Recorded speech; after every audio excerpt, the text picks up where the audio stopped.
कृष्णं वन्दे व्रज प्रिय कृष्णं द्वैपायनं वन्दे कृष्णं वन्दे प्रेथासुतम् सच्चिदानन्दरूपाय विश्वोत्पत्त्यादिहेतवे तापत्रयो विनाशाय श्रीकृष्णाय वयं नमः।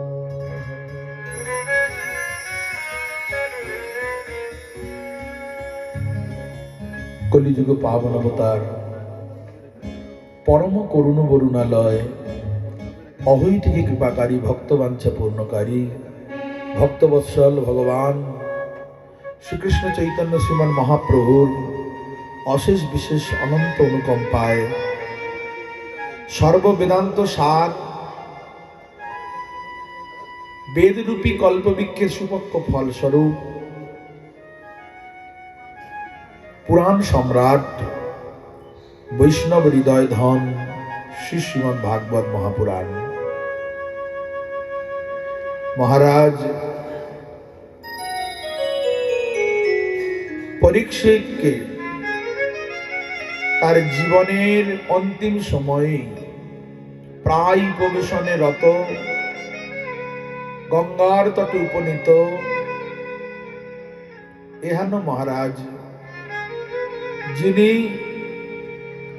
নিজের সমস্ত বৈভব ঐশ্বর্য মলবৎ পরিত্যাগ করে সাধারণ প্রজার ন্যায়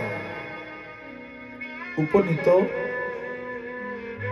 এবং জিজ্ঞাসু এহেন মহারাজকে তার জীবনের অন্তিম সপ্ত দিবস যে কথামৃত সুধামৃত আস্বাদন করিয়েছিলেন শ্রীল ব্যাসদেব গোস্বামী পুত্র মহামুনি বিতরাগ সন্ত বৈষ্ণব কুলভূষণ পরিব্রাজকাচার্য বর্জ্য শ্রীল সুখদেব গোস্বামী পাদ প্রসঙ্গত আমরা এই স্থানে সেই কথামৃত সুধা আস্বাদনে সৌভাগ্য লাভ করে কৃতকৃতার্থ ধন্যাতি ধন্য হয়েছে।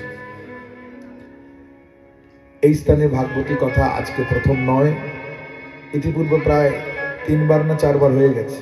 4বার, এটা পঞ্চম বর্ষ।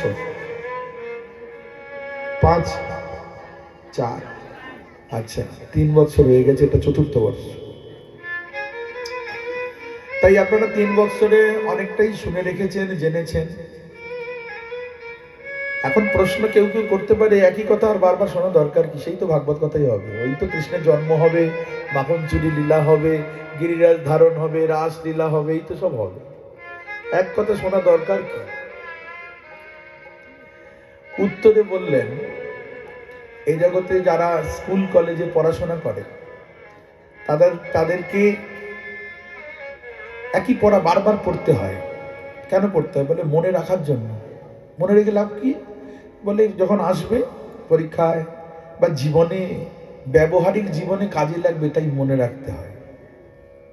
পড়াটা শুধু যে স্কুলে লিখতে হবে আর নাম্বার পাবো তার জন্য তো নয়, ওটা জীবনেও কাজে লাগে। তো ব্যবহারিক জীবনে ব্যবহারিক পড়াশোনা কাজে লাগে।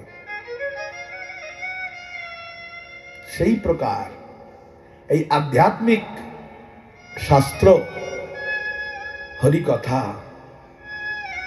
এ হলো পারমার্থিক জীবনে প্রয়োজন। ব্যবহারিক জীবন ক্ষণিকের প্রয়োজনের জন্য যা দরকার তার জন্য আমরা বারবার স্মরণ মনন চিন্তন অধ্যয়ন করি। আর পারমার্থিক বিষয়ে যেটি লাগবে সেটা কি একবার করলে হবে? ওটাও বারবার করা